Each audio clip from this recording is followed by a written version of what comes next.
A minha mãe sempre me alertou para que, caso eu ouvisse alguém me chamar dentro de casa, eu nunca devia atender. Era comum eu ouvir pessoas chamando o meu nome ao longe quando eu estava dentro de casa. Às vezes eu estava no sofá assistindo televisão, ou mesmo tomando banho, ouvindo música, e parece que eu ouvia ao longe alguém me chamar. Daniel! Daniel? E sempre eu respondia: oi! Quem chamou? E sempre que a minha mãe ouvia eu respondendo, ela me repreendia dizendo: Daniel, quando você ouvir alguém te chamar, nunca responda. E aí eu ficava: por que, mãe?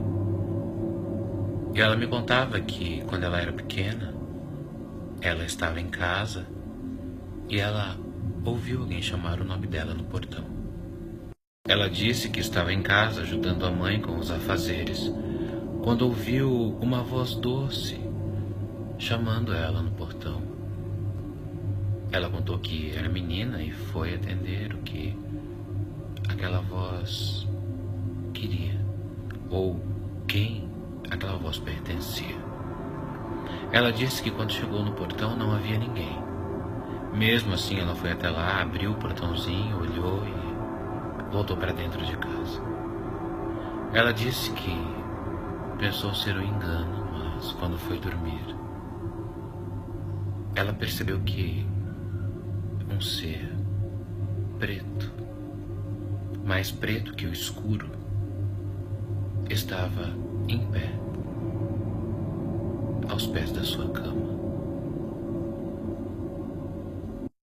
E ela me contou que aquela criatura não fazia nada, ficava só ali aos pés da cama dela, observando, parecendo, observar, porque ela não via rosto, não via nada. Mas como ela era uma criança, ela imaginava que tudo aquilo era coisa da cabeça dela.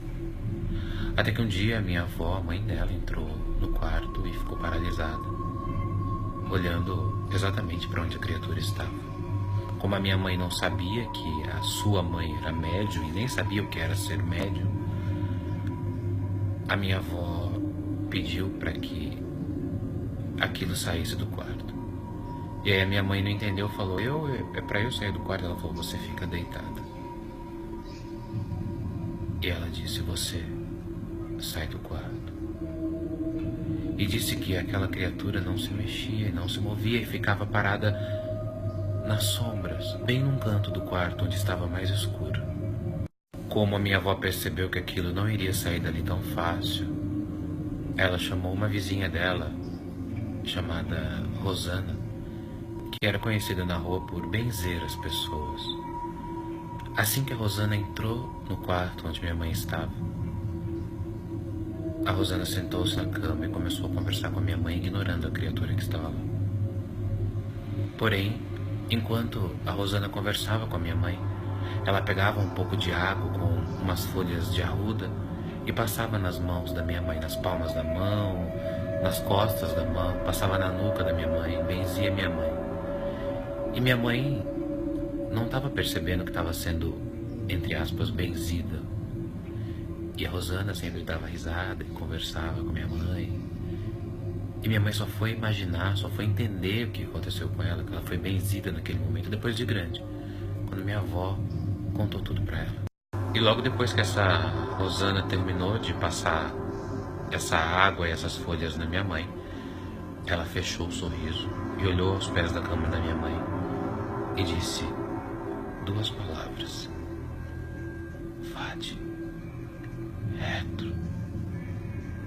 E novamente ela virou para minha mãe, abriu o sorriso novamente e disse: pode dormir sossegada, ninguém vai atrapalhar o seu sono. Só que minha mãe ficou muito apavorada, ficou com medo e pediu para ir dormir no quarto da minha avó e foi dormir no quarto da minha avó. E ela conta que no outro dia, a caminho da escola onde minha avó estava levando ela, um carro desgovernado invadiu a calçada onde elas estavam e bateu numa banca de jornal com tanta força, que matou instantaneamente o dono da banca. e não atingiu a minha mãe nem a minha avó. E aí, com o acidente, formou aquele alvoroço de gente, né, querendo ver o que tinha acontecido, o que tinha acontecido. E o impacto do carro foi tão grande em cima da banca de jornal que o dono da banca, o pessoal, minha mãe contava, né, que o pessoal viu que ele quase, o corpo dele quase foi partido ao meio, ele morreu quase instantaneamente. Ele era um senhorzinho assim, o pessoal queria linchar o motorista. E o curioso é que o motorista não estava bêbado, minha mãe contava, que ele não estava bêbado, que ele era um homem novo que estava trabalhando. E ele contou para todo mundo lá na hora, quando a polícia chegou, conteve as pessoas e fez um cerco em volta dele. E ele contou que parece que o carro dele foi jogado em cima da minha mãe e da minha avó. Ele falou, foi jogado em cima daquela senhora e daquela criança e por sorte, eu não sei como que eu não consegui pegar elas. E aí, na hora que minha avó ouviu isso, ela meio que puxou minha mãe e levou minha mãe para casa e começou a fazer umas orações. E minha mãe, assustada, né, pequena, dentro de casa, ouviu minha avó, depois que terminou de fazer as orações, falar para ela, pegou nas duas mãos dela, assim, colocou a mão dela em cima e falou: quando alguém te chamar ao longe, mesmo que a voz for conhecida, não atenda. Se for uma pessoa viva, ou se for eu que te chamei, eu vou vir até você, mas não atenda. Aí minha mãe disse, mas eu só fui ver no portão. Ela falou, você além de atender, foi ao portão, abriu o portãozinho e deixou que o mal entrasse. O mal não apenas entrou, como ficou observando a tua vida durante dias e tentou te matar no acidente, mas matou um inocente. E aí, assim que minha mãe terminou de me contar essa história, eu fiquei em choque, né? Falei, ok, mãe, eu não vou atender mais ninguém que me chamar, mas se for você um dia que me chamar, ela falou, se for eu vou vir até você. Mas o que acontece é que se você for atender essa voz, mesmo que ela for conhecida, porque às vezes o mal usa a voz de pessoas conhecidas. Caso você atender, abrir o portão ou disser, pode entrar, esse mal pode entrar e se instalar na sua casa e tentar levar você de maneira precoce. E o que mais me impressionou foi quando ela disse que toda pessoa que ouve essa história, logo após o final da história, ouve o seu próprio nome sendo chamado ao longe. Tá ouvindo?